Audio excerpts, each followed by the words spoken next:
쪽은 뭐 아무래도 가장 그 아들의 학생의 상황을 잘 알고 있을 테니까요. 하지만 손소 변호사, 경찰에서도 그냥 그 부검 결과에만 의존한 것이 아니라 이 아질산염을 해당 학생이 주문하고 수령하는 사실까지 다 확인을 했다면서요. 그렇습니다. 이게 모방 범죄나 기타 오용의 또는 남용의 우려가 있기 때문에 구체적으로 밝히지는 않고 있습니다. 네. 하지만 확인을 했다는 점은 이제 이미 이야기를 했어요, 경찰에서도. 예. 실제로 주문을 했고 또 구매를 했고 또 집에서 이 물품을 수령하는 것까지 다 확인을 했다는 겁니다. 네. 특히 어떤 방식으로 결제했는지까지도 찾았기 때문에 경찰은 고등학생이 직접 이 아질산염을 구매했고 그로 인해 사망한 것으로 현재 판단하고 있습니다. 네. 뭐 그렇게 되면 문제가 과연 고등학생이 어떻게 이러한 독극물을 구입할 수 있었느냐, 그렇게 쉽게, 이 문제 아니겠습니까? 그동안 사실 우리가 그 시아나나트륨, 그 청산염으로 많이 알려져 있죠. 이 물질이 자주 그 극단적 선택에 사용되니까 독극물에 대해서는 맹독성 물질은 반드시 구매자에 대한 신원 확인을 하도록 법적으로 규정돼 있었잖아요. 네. 그런데 지금 이 물질 같은 경우는 아질산염은 그렇지 않은가 봐요.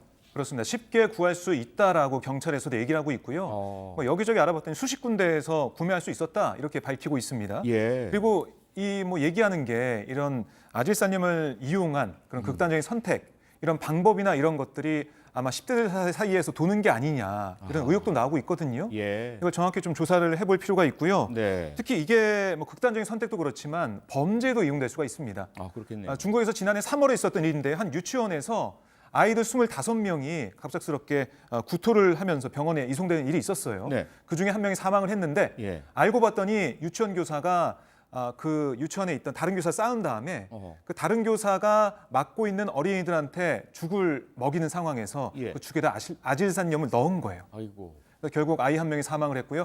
알고 봤더니 이 유치원 교사 남편도 이렇게 아질산염으로 인해서 뭐 경상 정도 입는 뭔가 아픈 상태로 가는 그런 일도 있었다고 합니다. 그러니까 이게 네. 정말 위험한 물질인 거죠. 네.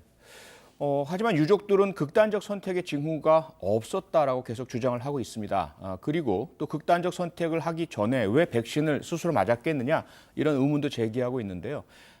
지금 아직까지 남은 미스테리들이 있는 것 같아요. 우선은 과연 앞서 손소 변호사가 지적했듯이 꼭 극단적 선택을 위한 이유만이 아니라 뭔가 오인하고 실수로 복용했을 가능성, 혹은 기타 다른 이유들 밝혀져야 될 것 같은데요.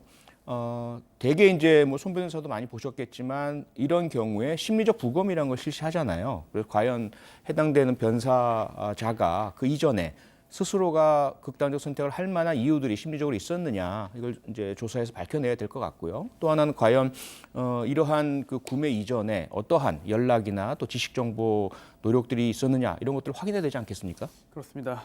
가족이 이 학생의 일상 그리고 당시의 상황 또 심리 상태를 가장 잘 아는 경우가 보편적이죠. 통상적입니다. 네. 하지만 그 외에도 가족들이 모르는 사정이 있을 가능성이 있어요. 예, 따라서 그렇죠. 그 부분을 확인해야 되는 것이고, 또한 사춘기 고등학생이기 때문에 교우 관계에서 굉장히 중요한 단서가 나올 수도 있습니다. 그렇죠. 이 부분을 경찰이 확인할 것으로 보이고, 네. 또 하나 휴대전화인데요. 네. 이제 휴대전화가 있는 경우에는 상당히 많은 정보가 그 안에 담겨 있고, 또 외부에서 잘 알지 못하는 내용도 들어있는 경우가 상당히 많이 있습니다. 그렇죠. 따라서 지금 경찰도 이 학생의 휴대전화 속에 있는 내용들을 확인함으로써 정확한 사인을 밝혀내기 위한 작업을 진행하고 있습니다. 네.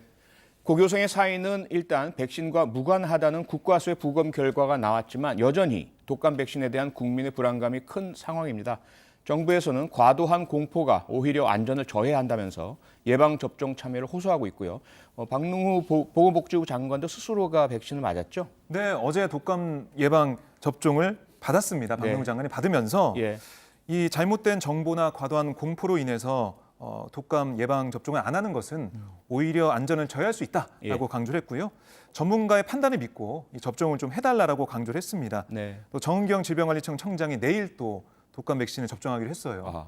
뭐 정은경 청장은 1965년생이어서 예. 사실 이게 무료 뭐 국가 사업으로 받는 접종 대상은 아니지만 예. 접종하겠다고 했고요. 지금 뭐 식약처에서도 백색 입자가 발견됐다라는 보도도 있었는데 네. 독감 백신 관련해서 백색 입자는 무해하다라는 입장을 내놨고요. 예. 또 지난 26일 0시 기준으로 59명의 사망자가 있었는데 그중에 46명을 역학조사해보고 부검해보니까 인과관계가 없다는 게 당국의 설명입니다. 네. 그러니까 믿고 맞아 달라는 게 정부의 호소입니다. 예.